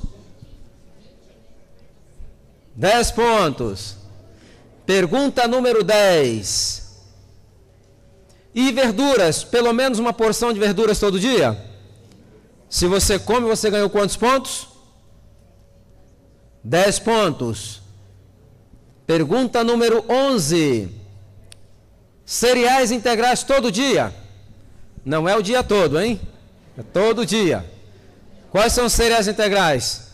Ou de repente arroz integral, ou milho, ou trigo, ou centeio, ou cevada, ou granola, ou aveia, ou pão integral. Você come pelo menos uma vez por dia, você ganhou quantos pontos? 10 pontos.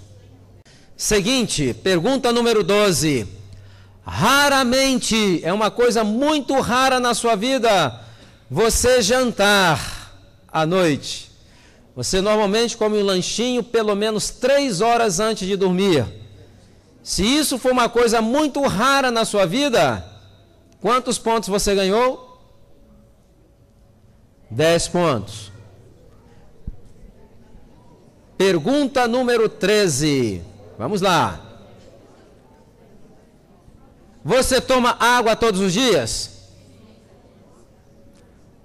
Se você toma água em quantidade adequada, você ganhou quantos pontos?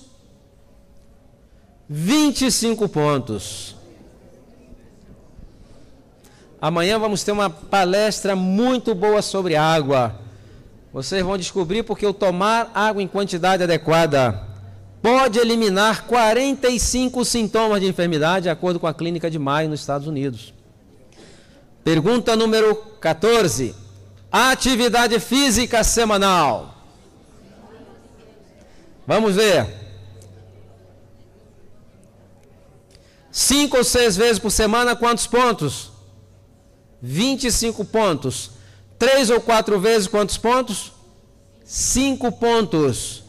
E menos de 3 vezes? Por exemplo, se a pessoa faz menos de 3 vezes, é uma atividade muito intensa.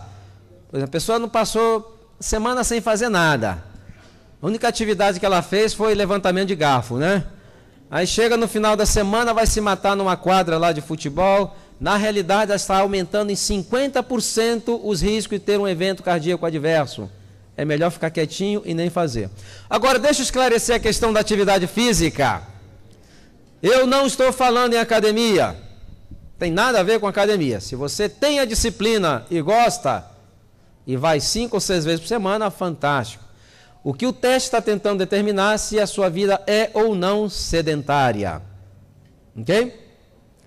Por exemplo, uma mãe que tem 2 filhos pequenos para cuidar, não tem ninguém que lhe ajude, ela tem que ir para a academia de noite malhar? Você vai matar a dona, não é? Porque ela está malhando o dia todo.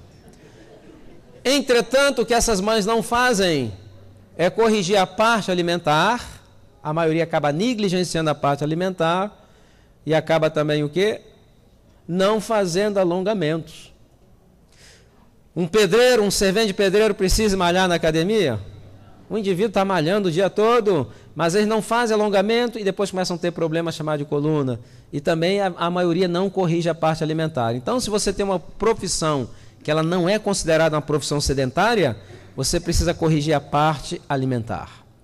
Se você tem uma profissão sedentária, que você tem que ficar ali paradinho, sentado, aí você precisa fazer uma atividade para compensar. Deu para entender?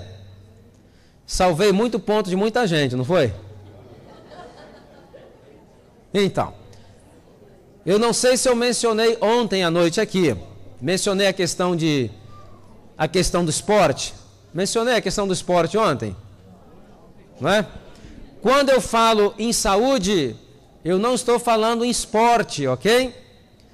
Essa história de que esporte é saúde é só na linguagem do Galvão Bueno, né, da Rede Globo. O esporte profissional, competitivo, intenso, nada tem a ver com saúde. Tem nada a ver com saúde. Pior, atletas profissionais vivem menos que a população geral. A média de vida é menor. Por quê? Porque são atividades altamente extremas. Por exemplo, uma ginasta, quando ela começa a fazer aqueles treinamentos, sabe qual é o primeiro distúrbio fisiológico que aparece nelas? Param de menstruar. Começa a vir um desequilíbrio, aumenta a testosterona e param de menstruar. Então existe hoje uma medicina para lidar com esses problemas. Então isso é saúde? Não tem a ver com saúde. Ok? Agora, o esporte praticado de maneira não profissional, não competitiva, com espírito recreativo, aí sim ele vai ser saúde. Esse ano morreu um recordista italiano que quebrou lá alguns recordes dos, não sei se era 200, 300 metros rasos, não lembro. Mas eu sei que o recorde dele ficou 17 anos sem ser quebrado. Morreu com 100 anos, 90 anos, 80 anos, 70 anos, morreu com 60 anos de idade. O ano passado morreu um pugilista cubano, 1,95 m, um monstro, um boxeador. Dizem que de 230 lutas, a maioria por nocaute. Era o terror dos rings, né? Morreu com 90 anos, 80 anos, 64 anos. 9 anos menos que a média de vida do brasileiro. Ok? Então, atividade extrema, competitiva, esportiva, ela não é saúde. Atividade recreativa, aí sim, ela é saúde. Ok? Número 15. Você evacua diariamente. Evacuar não é passar o vácuo, não. É se você vai lá cumprir o seu compromisso no vaso sanitário, pelo menos 2 ou 3 vezes por dia. 2 ou 3 vezes, quantos pontos você ganhou? Uma vez, quantos pontos? É 2 ou 3 vezes, mas não pode ser aquela mixaria, não. Tem que ser um negócio generoso, ok? Tem gente que vai 3 vezes, mas chega lá, pum, aquela amostra grátis. Não serve para nada, tem que ser generoso. Então, é a frequência e a quantidade. Ok? Se você vai menos de uma vez por dia, uma vez já é um problema, menos de uma vez é mais sério, mais grave ainda. Então, por isso que é o sistema digestório. Primeiro, pergunta número 16. Raramente, é uma coisa muito rara, você ir dormir depois das 22h30. Normalmente, às 22h30 você já está na horizontal, né?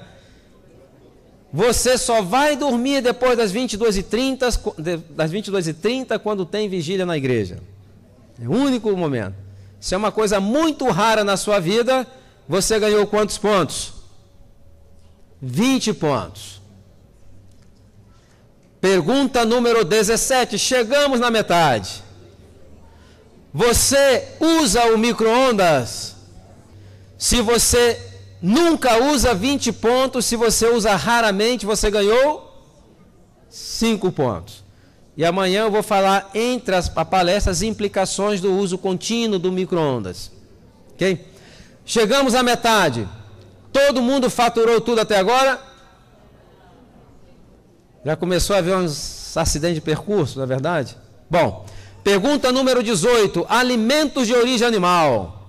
Carne, ovos, leites e derivados. Se você nunca usa, 20 pontos. Se você ainda tem um raramente. Esse teste está bom demais. Não é?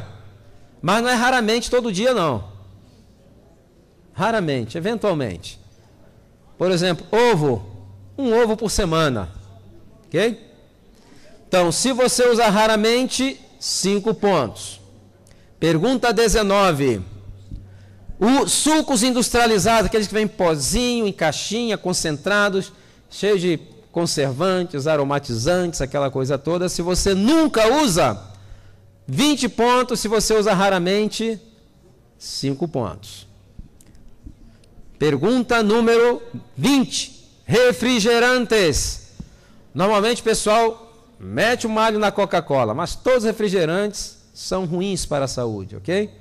Então, qualquer tipo de refrigerante, se você nunca usa, ainda tenho raramente. Esse teste está bom demais, muito fácil. Pergunta 21. Alimentos processados que vêm com conservantes, aromatizantes, corantes, adoçantes, sódios. Se você nunca usa, quantos pontos? Se você usa raramente, quantos pontos? 5 pontos. Pergunta 22. Açúcar. Qualquer tipo de açúcar. E a pessoa pergunta: doutor Silmar, é açúcar de frutas? Qual a pergunta que eu faço? Está refinado? Mas doutor Silmar, é açúcar de milho? Qual é a pergunta? Está refinado? Doutor Silmar, é açúcar de estévia? Qual é a pergunta? Está refinado? A palavra-chave o que é? Refinado. E amanhã nós vamos ver o impacto negativo que tem os refinados, não só o açúcar. Na nossa saúde física, na nossa saúde também o quê? Mental, ok? Então, se você nunca usa 20 pontos, se você usar raramente, quantos pontos? Deixa eu explicar aqui o raramente. Vamos supor que um casal decidiu casar-se. E você é convidado para a festa. Você vai lá na igreja e depois vai para a cerimônia, recepção. E ali você olha o bolo, não é verdade? E no dia mais belo da noiva, você está lá importunando ela, perguntando se o bolo é de açúcar mascavo, né? Tenha paciência, como um pedacinho de bolo, não como o bolo todo. É tudo que você precisa fazer. Então, pergunta número 23. Produtos refinados, como farinhas de milho, de trigo, de mandioca, alimentos desequilibrados. Esses alimentos que estão refinados já perderam grande parte dos nutrientes. Então sempre falo, dê preferência ao milho e reduz o consumo da farinha de milho. Dê preferência à mandioca e reduz o consumo da farinha de mandioca, porque se torna o quê? Calorias vazias. Então, se você nunca usa 20 pontos, se você usa raramente, você ganhou 5 pontos. 24. Você dá um intervalo de pelo menos 5 horas entre as refeições. O intervalo é 5 horas, só que tem gente que fala, doutor Silmar, eu não consigo ficar 5 horas sem comer. Não comendo o que está comendo, as pessoas não conseguem ficar nem 2 horas. Então, para que se dê um intervalo maior, se sentir saciado, é necessário implementar 3 hábitos, que nós vamos falar amanhã de manhã, que vai te dar uma sensação de saciedade, você vai dar a Deus, esse negócio está comendo toda hora. Ok? Se você dá esse intervalo, você ganhou 20 pontos. Pergunta número 25. Você não consome produtos que tenham estimulantes, como café, chocolate, tererê, chimarrão, qualquer chá cafeinado. Se você não consome, quantos pontos você ganhou? E aqui acabou raramente, né? Todo mundo esperando raramente, né? Eu conheço meu povo. Pergunta número 26. Você não fuma? É confidencial, ninguém está olhando, pode ir. Depois encaminhamos para um programa como deixar de fumar. Se você não fuma, você ganhou quantos pontos? 50 pontos. Deu uma boa recuperada, não deu? Olha, lembre-se que eu mencionei pela manhã que os nossos problemas não são as raposonas. Não tem problema. São as raposinhas, está aí provado. Agora, a experiência de quem faz o teste daqui da frente, ela é única. Todo começa com um sorriso de orelha a orelha. Eu não sou diabético, não sou hipertenso. Aí vai chegando a pergunta 14, 15... Tem uns que jogam papel para o lado, como se a culpa fosse minha, fazem birra, não é verdade? Aí, quando chega no cigarro, começa a ver esperança novamente, né? O semblante brilha. Vamos lá. Pergunta número 27. Você não bebe bebidas alcoólicas? Se você não bebe bebidas alcoólicas, você ganhou quantos pontos? 50 pontos. 28. você não usa drogas ilegais. O álcool, nós já falamos dele, é uma droga legal, mas nós já falamos dele. Falando que são medicamentos, né? Entorpecentes, essas coisas. Se você não usa, você ganhou 50 pontos. Deu uma boa ajustada, não deu? Porque salvo adventista, esses 3 maiores fatores de riscos aí para a saúde, né? Pergunta número 29. Você não usa adoçantes artificiais? Se você não usa, quantos pontos? 20 pontos. Não, stevia é natural, mas é refinado. A stevia infusão, ela não é refinada. Entendeu? Pergunta número 30. Você não toma líquido... Deixa eu esclarecer aqui. Na realidade, ali deveria ser água. Por exemplo, se eu pela manhã for tomar meu desjejum, eu pego lá o meu pão integral, coloco lá uma pasta de amendoim, não é? E aí eu pego um copo de 150 ml de suco de fruta doce, temperatura ambiente, faz mal ou não faz mal? Faz? Bom, quantos acham que faz mal? Quantos acham que não faz mal? Uma grande maioria não acha nada, não é? Não acha coisa nenhuma. Bom, então na realidade não faz mal. Por quê? Agora, se você tomar meio copo de 150 ml de água, faz mal ou não faz mal? Faz mal. E a diferença é a seguinte: a água, quando você coloca na boca, por retroalimentação, o cérebro interpreta como se fosse já enzima digestiva e acaba reduzindo a liberação de enzimas. Então aquilo que você comeu já vai descer só com água praticamente. Entretanto, o suco não tem esse efeito. Por quê? Porque ele possui açúcares simples que tem que ser desdobrado, então não tem esse efeito de inibir a produção. Essa é a diferença. Deu para entender? Serve como alimento, mas tem que ser o quê? Temperatura ambiente e não uma quantidade. Se você toma lá um pedaço de pão certamente com 2 copos duplos aí sim vai ter problema, né? Porque vai diluir o suco gástrico. Em quantidade pequena, não é? Exato. Ele é um nutriente, não é água. Bom, se você não usa, quantos pontos você ganhou? 20 pontos. Pergunta 31. Estamos chegando. Queremos terminar isso às 7 horas da noite o máximo, hein? Você come devagar e mastiga bem os alimentos? Deixa eu dar aqui o parâmetro e a gente vai ver a mastigação amanhã. Como que a mastigação pode eliminar muitos problemas digestivos? Pode ajudar no controle do peso e no controle da ansiedade e do estresse. A gente vai ver isso aqui amanhã. Okay? Você leva pelo menos 30 minutos para comer um prato de comida. Não é 1 minuto para comer 30 pratos de comida. É o contrário. É 30 minutos. Mastiga bem devagarzinho, misturando com a saliva. Ok? Se isso acontece, você ganhou quantos pontos? 20 pontos. Pergunta 32. Você não é deprimido? Se você não é deprimido, quantos pontos? 30 pontos. Se você for deprimido, qual é a solução? Programa de revitalização física e mental amanhã à noite. Ok? Pergunta 33. Você não é ansioso? Se você não é ansioso, você ganhou quantos pontos? 30 pontos. E a última pergunta, você não é estressado ou estressada? Se você não é estressado ou estressada, você ganhou 30 pontos. Tá certo? Bom, agora vocês vão fazer o seguinte, vão somar o seu grande total. Depois que somar esse grande total, a gente vai comparar com 7 parâmetros. E aí você vai identificar a sua idade biológica e você vai ver os riscos de enfermidade.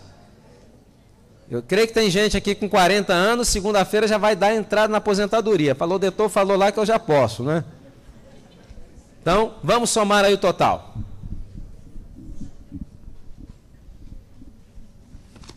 Então, vamos lá os parâmetros. Então, é o seguinte, aqui nós vamos ter 3 colunas. Aqui a primeira coluna é a soma dos pontos. Então, vai dar de tanto a tantos pontos. Você vai ter que identificar a sua pontuação aqui nessa coluna. Ok? A segunda coluna vai ser o risco de enfermidade. Desde risco iminente, grave, sério, até risco insignificante. E aqui vai ser a idade que você multiplica por um determinado fator. Ok? Antes de entrar, por exemplo, antes de entrarmos no resultado, aqueles que tiverem uma pontuação que não foi muito agradável, não se preocupe. Amanhã nós temos o programa de revitalização. Quanto tempo você necessita para ficar igual aos adventistas lá do sul da Califórnia? 13 semanas. Então, um programa de 3 semanas, ela vai continuar depois.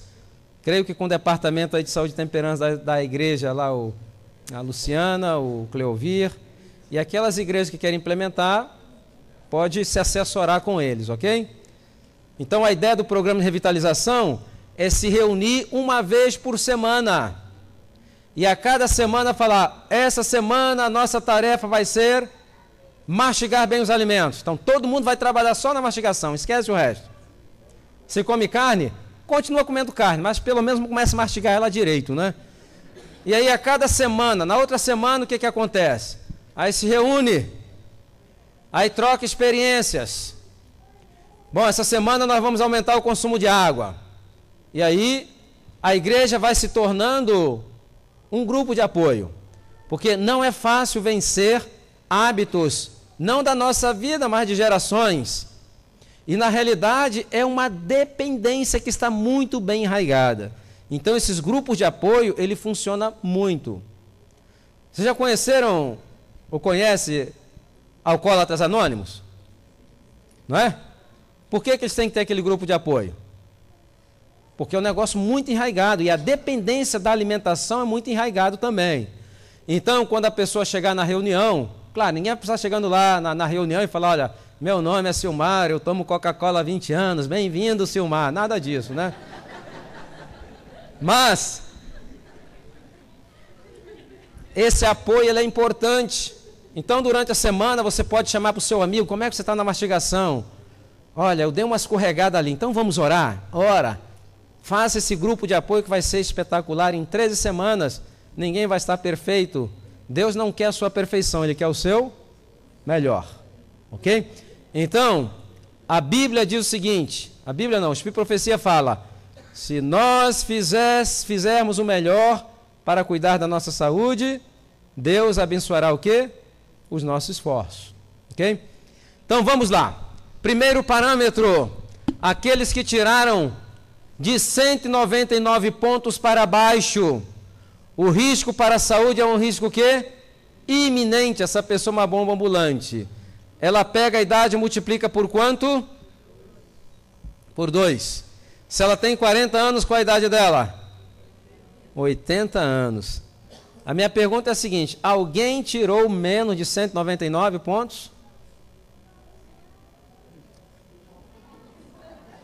Fala que eu vou chamar o SAMU agora mesmo. Já manda com uma guia de internação já. Tem esperança, né? Então, na realidade, quando eu dou palestra para agências do governo, corporações, isso aí é muito comum, é um verdadeiro desespero, né? Então, se essa pessoa tiver 60 anos, qual a idade dela? Já está fora da validade, né? Venceu já. Seguinte, parâmetro número 2. Entre 200 a 299 pontos. O risco ainda é um risco o quê? Multiplica a idade por 1,75. Significa, se essa pessoa tem 30 anos, a idade dela qual é? 52 anos e meio. Ok? Eu não creio que alguém aqui tirou isso aí. Se for adventista e tirou isso aí, deve estar fumando ou bebendo escondido, porque só aqueles 3 pontos são 150, né? Pergunta número 3, parâmetro terceiro. De 300 a 399, o risco é um risco ainda o quê? Grave. Aí pega a idade e multiplica por 1,5. Se ela tem 30 anos, qual a idade dela? 45. Se ela tem 40 anos, qual a idade dela? 60 anos. Ok? Muito bom. Parâmetro número 4. Entre 400 e 499 pontos. O risco para a saúde ainda é um risco o quê?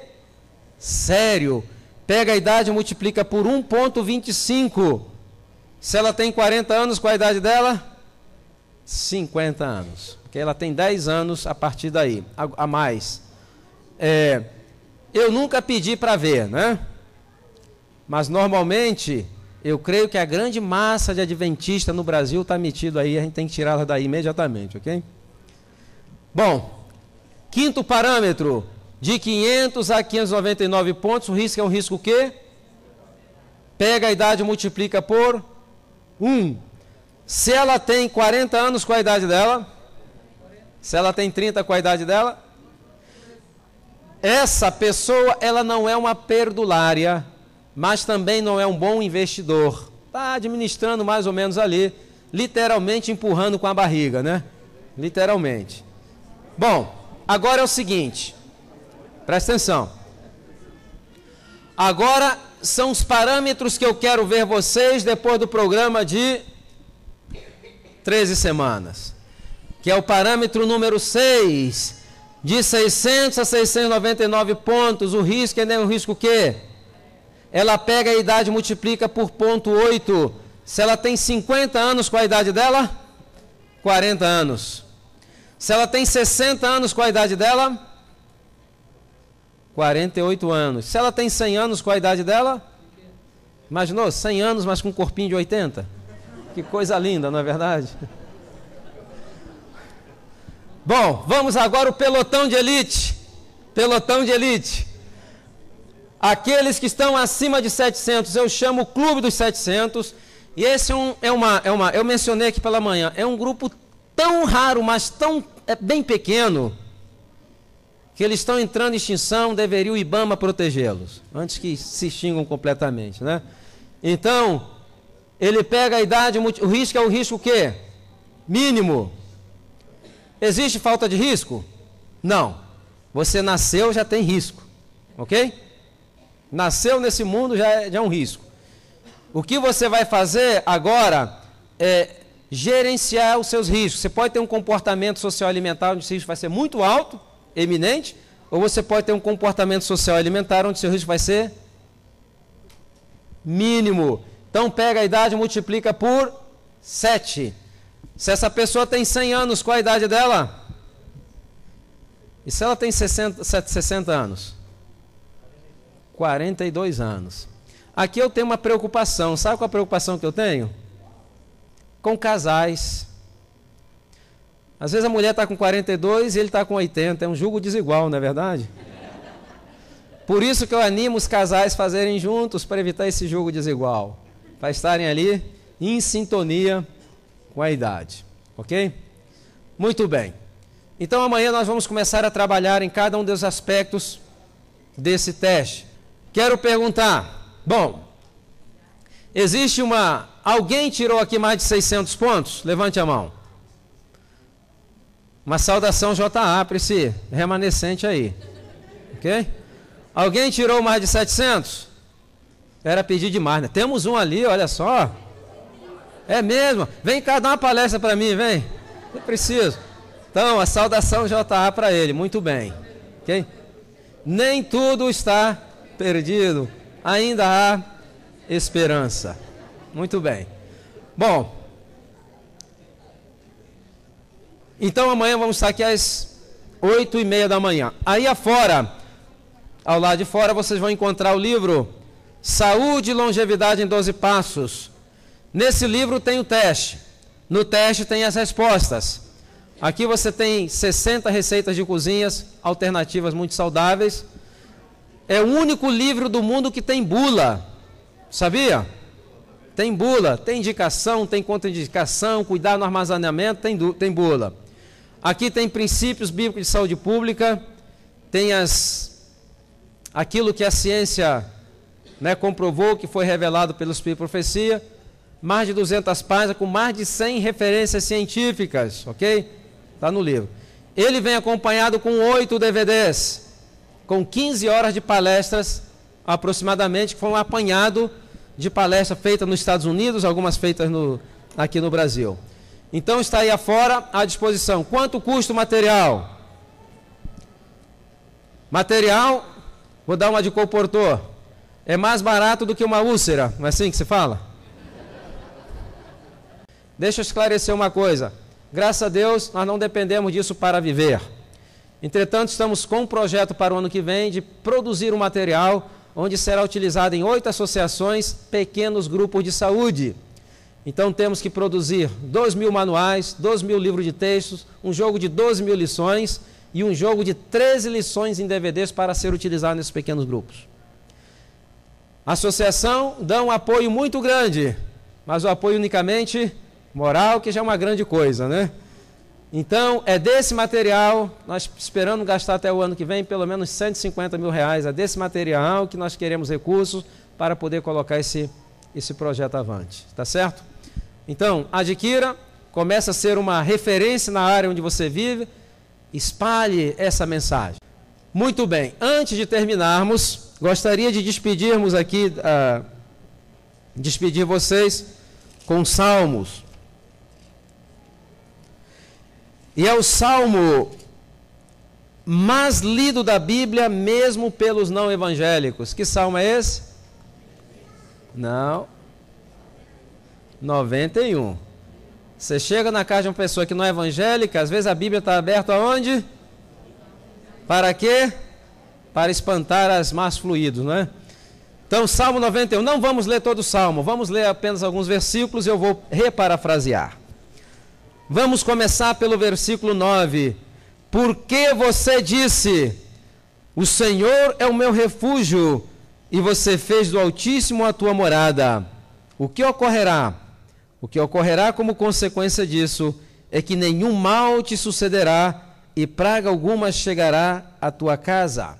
Por quê?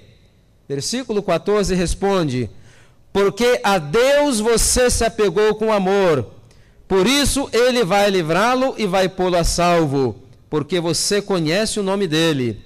Versículo 15, quando você o invocar, ele vai lhe responder, na sua angústia ele estará contigo, vai livrá-lo e vai glorificá-lo. Versículo 16, ele vai saciá-lo com o quê?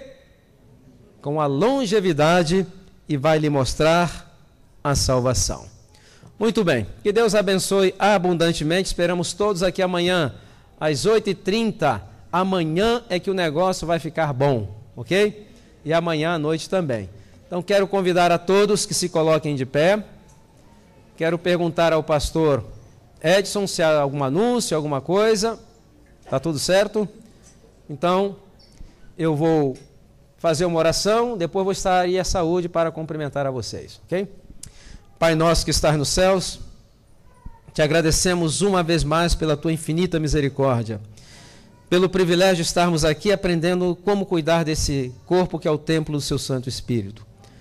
Ajude-nos, Senhor, nas nossas debilidades.